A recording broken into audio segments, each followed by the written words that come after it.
I'm Darren Karp, and with me is Songland's latest winner and the best name in the biz. We have David Davis with us. How are you, David?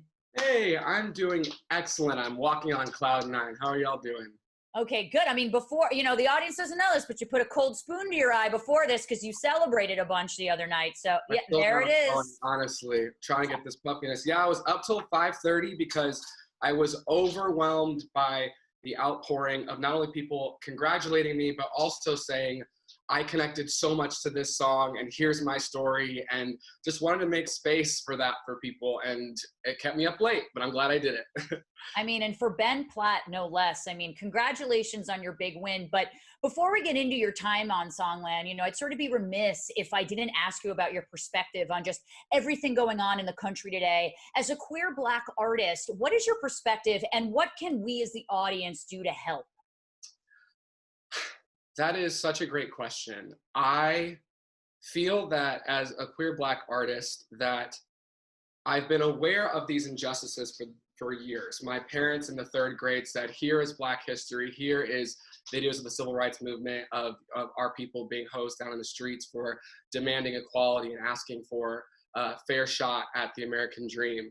And to be able to talk about that in my music and talk about that over the years has been, I believe, an honor, but I felt like that was just really focused on just getting heard. Like, hey, look at what's happening. Look at the injustice that's going on. Please pay attention. I am overwhelmed by how people are stepping up and saying, I'm watching. How can I correct my approach to equality? How can I not only be not racist, but anti-racist by actively engaging in the way you speak to your friends of color? And I do feel that having these conversations to get to a point where there is equality and where there is diverse faces in the workspace and everywhere that we go, it's going to require having hard conversations that we're going to mess up and stumble through. But I'm so thankful that people are trying now and people are reaching out and asking how they can be better. I think that's the conversation we all needed to have even a long time ago, but I'm happy that it's happening now for sure. And thank you for your opinion on it. I think we all could use that right now, some listening as well as some talking. But I want to get back to your big win because that's really why you're here and it's so important. Congratulations. You successfully pitched your song to the one and only Ben Platt, which has to be a huge accomplishment. What was that experience like for you going in?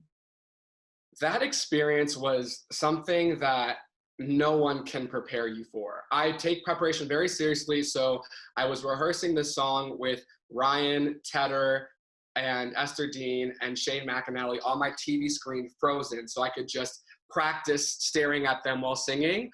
And like I said, it helped, but nothing fully prepares you for delivering your material to people who have had such a huge, profound impact on the music industry. So again, it was an out-of-body thing, but I just tried to be as present as I could to deliver and execute what I felt that I could. Well, I think you pausing the television screen and seeing all the judges and practicing in front of them is actually the smartest tactic I think I've ever heard. Do you feel that it calmed your nerves, at least when you were in the room with them, to practice so much, or it kind of went all out the window because you were so nervous when you were in front of them?